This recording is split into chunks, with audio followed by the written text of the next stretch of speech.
Okay, let's dive right into this explainer and demystify exactly how search engines and AI overcome the incredibly messy, ambiguous nature of human language. Let's start with a problem that is highly relatable.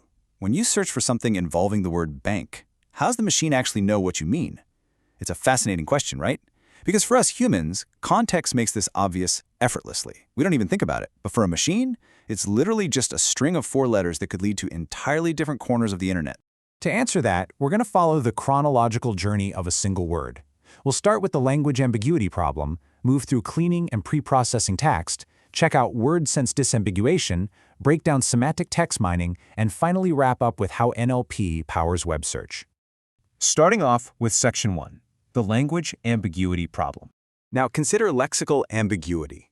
This is where a single string of letters maps to completely different concepts out there in the real world.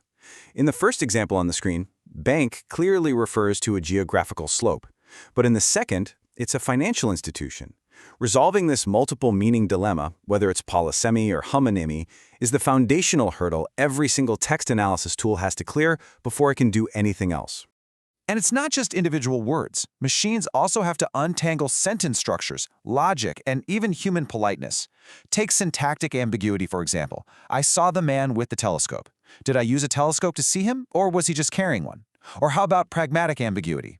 When someone asks, "Can you pass the salt?" they aren't questioning your physical strength. They just want seasoned food.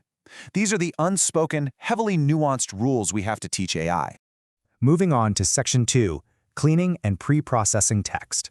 To understand how we fix this, let's look at the very first stage of the processing architecture. If you feed in the raw sentence, "cats are running," it goes directly into a part-of-speech tagger, which identifies cats as a plural noun.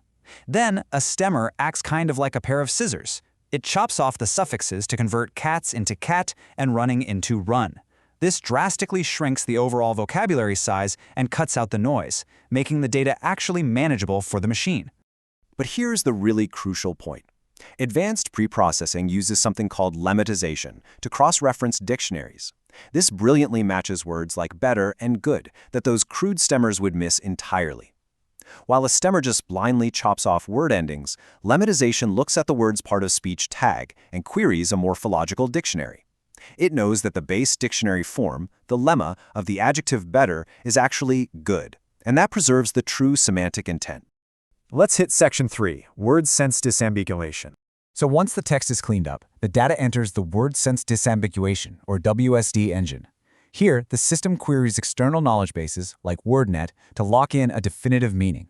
It evaluates the context of our riverbank token from earlier and outputs a specific machine-readable identifier, like BankSense1. It literally takes messy human thought and turns it into a precise mathematical mapping. Modern engines accomplish this using everything from calculating overlapping dictionary definitions to leveraging state-of-the-art deep learning vectors. Older methods, like the LESC algorithm, basically compare the dictionary definition of our target word against the definitions of the words surrounding it. But today, contextual embeddings like BERT represent words as dense vectors in a high-dimensional space. In this space, the riverbank vector and the deposit bank vector naturally distance themselves from one another based on the surrounding sentence context. Section 4, semantic text mining. All right, let's really focus in on this neat diagram because it perfectly explains the learning framework architecture we use for semantic text mining. In this core semantic understanding layer, we move far beyond simple keyword frequencies. The framework actively extracts information by doing a few key things: detecting real-world entities, deciphering exactly how they interact, and then passing them to an ontological mapping phase. It's this unified, structured workflow, moving from raw input to entity extraction to mapped concepts, that ultimately allows the system to uncover hidden relationships and generate net new knowledge discoveries. And to make that architecture work, we rely on a few key extraction steps. By detecting specific entities and labeling their exact roles, literally figuring out who did what to whom, the machine creates a standardized, logical format. Then ontological grounding steps in to ensure that varying terms, like myocardial infarction and heart attack, are unified under a single, exact concept code. This is exactly how AI is able to read and accurately summarize your dense medical records or highly technical reports. Finally, Section 5, NLP powering web search.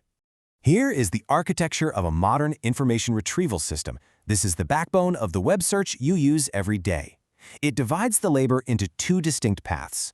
At the top, you have the offline indexing path, where millions of documents are crawled, normalized, and compressed into an inverted index. Then, at the bottom is the online search path. The moment you hit enter on a query, it undergoes that exact same NLP pipeline we just talked about, and a matcher mathematically ranks the most relevant documents using vector scoring models, all in mere milliseconds. Let's put that into perspective. If you search for the actor who played Iron Man, the semantic engine doesn't just look for those keywords. It isolates the entities and the played relationship to hunt down a specific person.